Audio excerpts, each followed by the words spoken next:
Hello and greetings to you wherever you may be on this beautiful planet Earth, floating somewhere in the Milky Way galaxy, being the third rock from the sun. Wow. My name is Anthony Altman, and today's date is the 6th of March 2024. I'm very pleased to say that I remember to change the virtual background to something more appropriate. The last video I did on Vanishing Point, I forgot to do that. So this video is part of the Inspirational video series, and it is number 8, I believe. Number 9. And it is called How to Develop More Consciousness.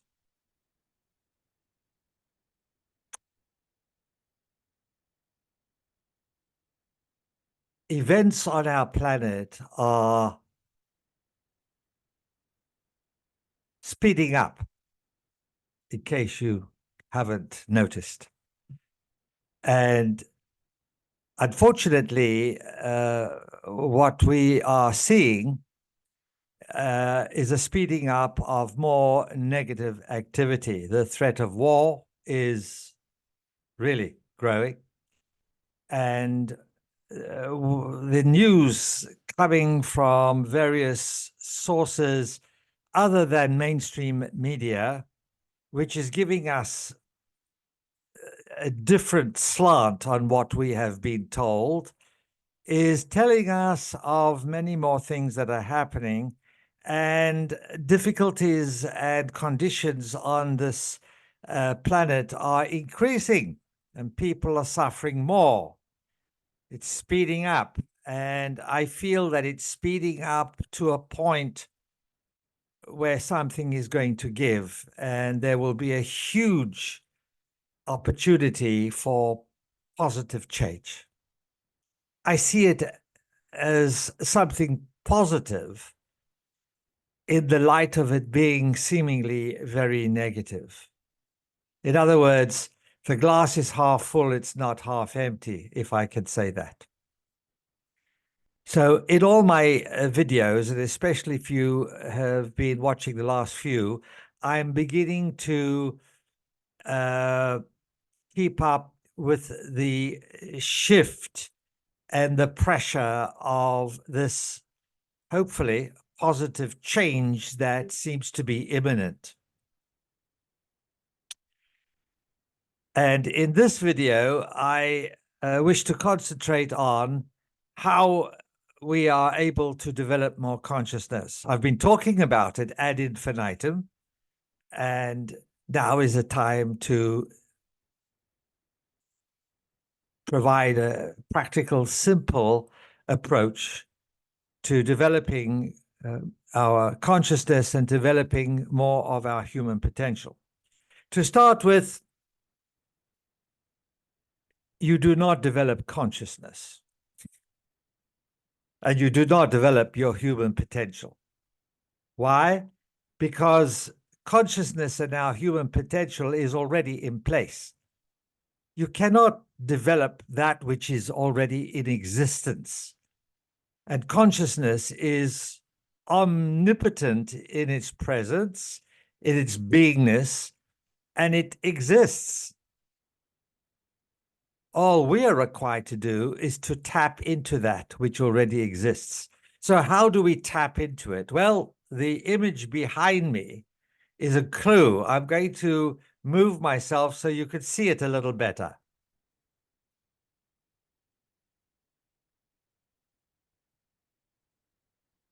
It is a car, in this case, a Land Rover, doing its best to get round a huge obstacle. I did make a video about obstacles and handicaps, and this is highly, highly pertinent to what I was saying. We all experience obstacles. Most of us are not aware of it as obstacles. We are aware of it as impediments, perhaps, because that's the programming. But the truth is, any impediment is also an obstacle. And an impediment is something to be resolved, healed, and removed, just like you would do with this obstacle. You'd get round it or you would remove it. The truth is, as far as I'm concerned, and I would be very happy to hear anybody who feels their truth contradicts this truth. And I would also be happy to hear from people who confirm that my truth, my perception of truth, resonates with their perception of truth. And that is the only reason we are not accessing greater degrees of consciousness and our greater potential is because there are obstacles in our way that prevent us from doing so. So let's talk about what these obstacles could be. Behind me, the picture is an obstacle of a huge boulder, and the car cannot get past. Excuse me, but my nose is running again. Every video, I blow my nose at least once. It's amazing. And I did it before the video. I thought, oh, I'm going to blow my nose. It's possible that because I have such a large nose, there you are, large nose, it takes a little bit more attention. Who knows? I also have some congestion in my eustachian tubes, and that's why I come over a little bit blocked. I'm working on that. I'm dealing with that with Ayurvedic remedies. Okay. So what could our obstacles be? Well, they're not necessarily physical. They are more likely to be psychological or programming, learned beliefs, learned patterns of behavior that are lodged in the subconscious mind. And I'm saying that could be regarded as psychological. And it's not really, but in the way we live our lives and what we know, it's probably appropriate. Psychological. I prefer to say subconscious mind. So if learned beliefs, learned patterns of behavior, and learned programming are lodged in our subconscious mind, how do we remove them? And this is the main question. This is the challenge we have. The first thing is to recognize that there is something within the subconscious mind that is obstructing our ability to access greater degrees of consciousness and our human potential. And this is why the subconscious mind is so powerful. But the conscious mind, not being very powerful, has its power in being creative, which the subconscious mind is not. I've discussed this many times. The conscious mind can make different choices, whereas the subconscious mind just follows whatever is lodged there, whatever program, whatever belief, whatever pattern of behavior is established there. That's what it does and does not deviate from that. Whereas the conscious thinking mind can make different choices. And from the conscious thinking mind making a different choice, you then begin to reprogram your subconscious mind. And I would like to say that there are two ways of reprogramming your subconscious mind amongst many, but I'm going to choose just two today. The first one is the simplest, and yet it could be also a little challenging for people who are not aware of how to do it. The first one is from Ramana Maharshi, Indian wise man who is now deceased in the 70s. And his protocol is number one, self-inquiry.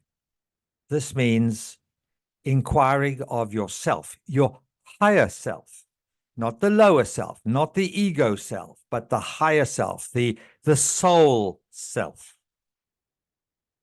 And you ask a question, how can I improve? How can I do this? Be specific as you can. And then number two is to trust your higher self. Surrender to your higher self. This is something you are to learn. I had to learn this. I didn't know how to do it. And I'm willing to enter into discussion with you to share with you what I did. But in order to discuss it with you, you are to contact me if you want to. And you could do so by going to my website, which is stated in the synopsis of the video below, above the comments, and go to the contact page and email me. Just send me a message. And the third point is pay attention, because when you inquire of yourself and you surrender to yourself sufficiently, there will always be biofeedback from creation. Always, always. Usually in the beginning, it's extremely subtle because you just are not aware. You haven't learned how to develop these muscles of asking your higher self, surrendering to your higher self, and paying attention. We're all distracted and we are not necessarily paying attention. And as you learn to pay attention, you'll get signs. They will come in all shapes, forms, sizes. And it's for you to discern what these signs, these signposts, these signals, the biofeedback mechanism of creation.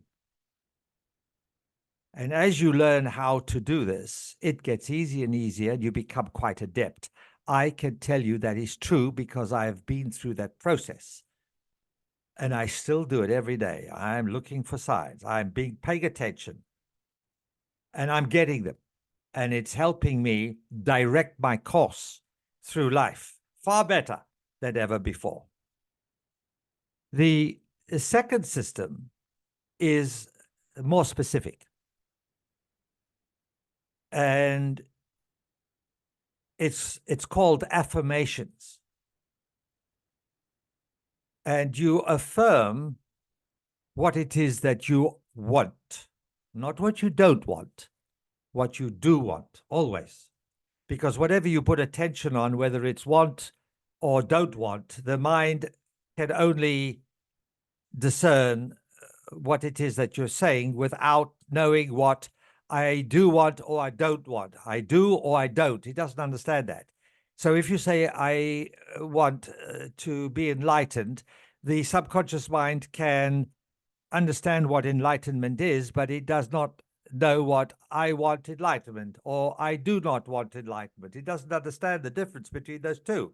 All it knows is enlightenment. So if you say, I don't want to be ignorant, what it recognizes is the concept of ignorance, and it will make sure that you're ignorant. Energy goes wherever you put your attention. So always the glass is half full, and it is always asking, you're always asking what it is you do want, what you seek. And let that what you seek help improve your life or have the intention.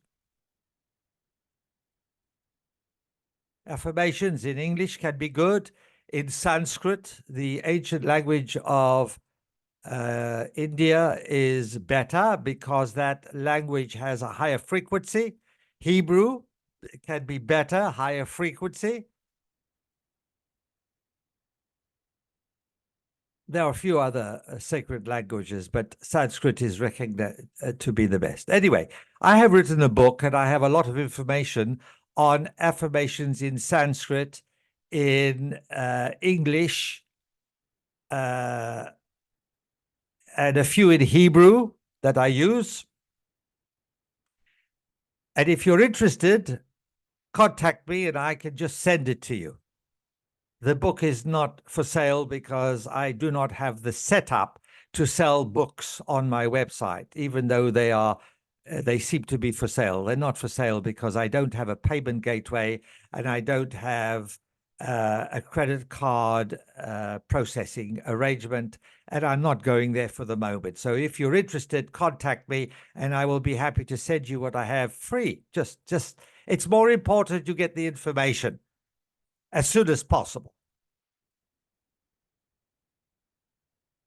I'm giving you one mantra that you can use as an affirmation. It is probably the best one to use under the circumstances. And it is the mantra, I'll give it to you. It's Om Gam Ganapataye Namaha.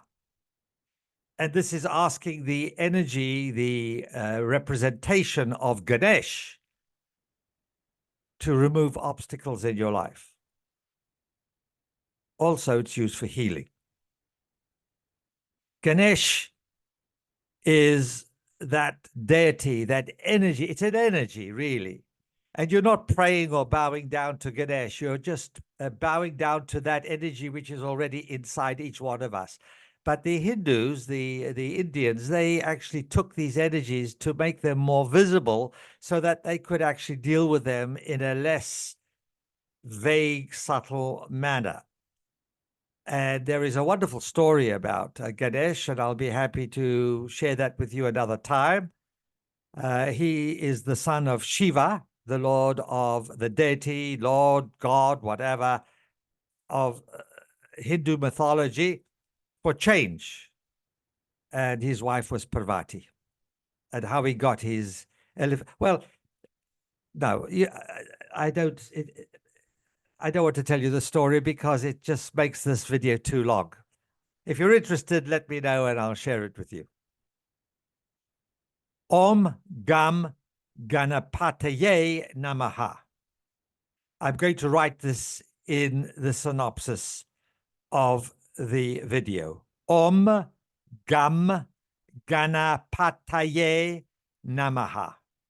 And you say this 108 times, and you say it as a round, and you do as many rounds as you can. Go walking for half an hour and just keep repeating this. Om Gam Ganapataye Namaha, Om Gam Ganapataye Namaha. And you do this every day, as often as you can.